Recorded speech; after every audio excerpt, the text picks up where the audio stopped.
আজকে 13 রোজা চলতেছে আর আমি রোজা রেখা যাইতাছি কলেজে। আপনাদের মনে হতে পারে আমার ক্লাস তো শেষ, তা আমি কলেজে কেন? আসলে ক্লাস তো শেষ, কিন্তু আজকে আমি যাচ্ছি আমাদের এইচএসসি ফর্ম পূরণ করতে। তো বাসে থাকতে আমার এক বন্ধু আমারে কল করে বলে যে অল্লগা বাস স্ট্যান্ডে দাঁড়াইতে। তো আমি অনেকক্ষণ ধরে অল্লগা দাঁড়ায় রয়েছি। তো ওই আসার পর আমরা দুজনে একসাথে চলে যাই আমাদের কলেজে। তো এখন আমরা কলেজ অফিসের সামনে সবাই লাইনে দাঁড়িয়ে আছি। অনেক স্টুডেন্ট এসেছে আজকের ফর্ম পূরণ করতে। সবাই খুবই ব্যস্ত। আলহামদুলিল্লাহ, ফর্ম জমা দেওয়া শেষ। এখন অনেক হালকা লাগছে। সামনে এসএসসি পরীক্ষা, তাই এখন থেকে আরও মনোযোগ দিয়ে পড়তে হবে।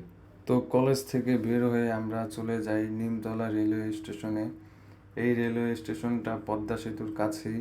নতুন এই স্টেশনটা এখন অনেক আলোচনায়, তাই ভাবলাম আজকে আপনাদের নিয়ে পুরো স্টেশনটা ঘুরে দেখাই। তো আমি এবং আমার বন্ধু দুইজন রেলওয়ে স্টেশনের রাস্তায় হাঁটতে হাঁটতে কথা বলতে বলতে যেতে থাকি সামনের দিকে এবং শুরু করে দিই অনেক পেঁচাল। তো দেখতেই পাচ্ছেন স্টেশনটা খুবই সুন্দর আর পরিষ্কার পরিচ্ছন্ন। চারপাশে খোলা পরিবেশ আর হালকা বাতাসে একদম শান্ত একটা অনুভূতি। তো বন্ধুরা, আজকের ভিডিও এই পর্যন্তই ছিল। ভিডিওটি যদি ভালো লাগে থাকে তাহলে লাইক করুন, কমেন্ট করুন আর সাবস্ক্রাইব করতে ভুলবেন না। আল্লাহ হাফেজ সবাইকে, বাই।